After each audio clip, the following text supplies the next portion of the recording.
kwa vitendo. Nakupenda leo, kesho na hata nisiporudi. Morris. Mawazo ya kumfikiria mpenzi wake asiyejulikana tarudi lini au kama tarudi kabisa yalimletea huzuni kubwa sana moyoni. Hamisa alikuwa msichana aliyejitolea kwa Mungu. Hata hivyo, Morris alipofika mjini alijitahidi kwa kila hali kuwasiliana na mpenzi wake. Walizungumza kwa takribani wiki moja. Morris akimweleza Hamisa jinsi alivyoona mji na akimhakikishia kuwa anaishi vizuri. Lakini ukweli ulikuwa tofauti kabisa.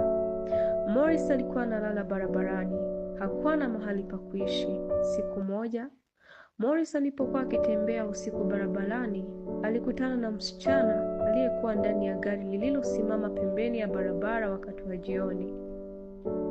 Msichana huyo alikuwa mrembo sana. Akamwambia Morris aje ampe mahali pa kulala usiku huu, naye kijana akakubali. Walipofika nyumbani, msichana huyo alimwambia anaitwa Zainab. Akamwambia asiogope chochote kwa sababu angemjali na kumtunza vizuri.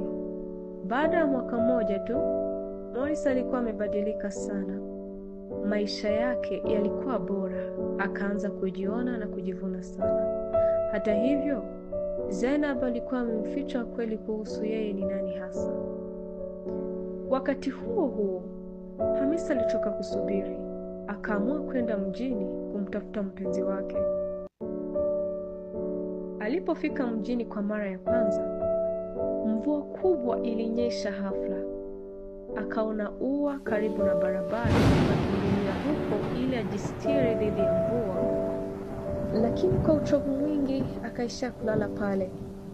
Kwa bahati nzuri, mwenye nyumba kafika, akamhurumia sana na akampeleka ndani ya nyumba akamlaza kitandani.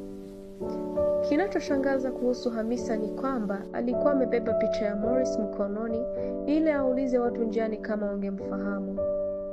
Hamisa alipoamka, alikuta kijana aliyemlaza amekaa kwenye kiti pembeni ya kitanda akimtazama usiku mzima. Alipomuona, akashtuka sana. "Wewe ni nani? Niambie nimefika hapa vipi? Niambie, wewe ni nani? Mbona unanitazama hivyo?" Mara moja, akaanza kuitafuta ile picha.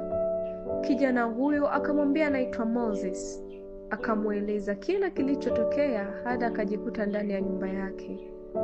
Hamisa akamshukuru sana kwa msaada wake na kwa kumpa mahali pa kulala.